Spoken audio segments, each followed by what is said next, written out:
حدیث قدسی ہے، اللہ تعالی فرماتا ہے قسمت الصلاۃ بینی و بین عبدی نصفین، سورۃ فاتحہ کو میں نے اپنے اور اپنے بندے کے درمیان آدھا آدھا کیا ہے۔ کچھ چیزیں اس سورۃ فاتحہ کی میرے لیے ہیں، کچھ چیزیں میرے بندے کے لیے۔ 4 آیات پہلی ہیں الحمدللہ رب العالمین الرحمن الرحیم مالک یوم الدین ایاک نعبد و ایاک نستعین، یہ اللہ تعالیٰ کے لیے۔ اہدنا الصراط المستقیم صراط الذین انعمت علیہم غیر المغضوب علیہم ولا الضالین، یہ بندے کے لیے۔ یعنی اس سورت کی ابتدا میں تمہید ہے، پہلا حصہ تمہید ہے اور آخری حصہ اس کا تتمہ ہے اور بندے کی طرف سے ڈیمانڈ ہے۔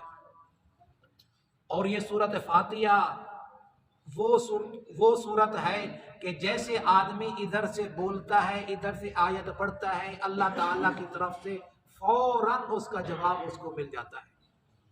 جب بندہ کہتا ہے الحمدللہ رب العالمین تو اللہ تعالیٰ فرماتا ہے حامدنی عبدی، میرے بندے نے میری تعریف بیان کی ہے۔ جب بندہ کہتا ہے الرحمن الرحیم تو اللہ تعالیٰ فرماتا ہے اثنا علی عبدی، میرے بندے نے میری ثنا بیان کی۔ جب بندہ کہتا ہے مالک یوم الدین تو اللہ تعالیٰ فرماتا ہے مجدنی عبدی، میرے بندے نے میری بزرگی بیان کی۔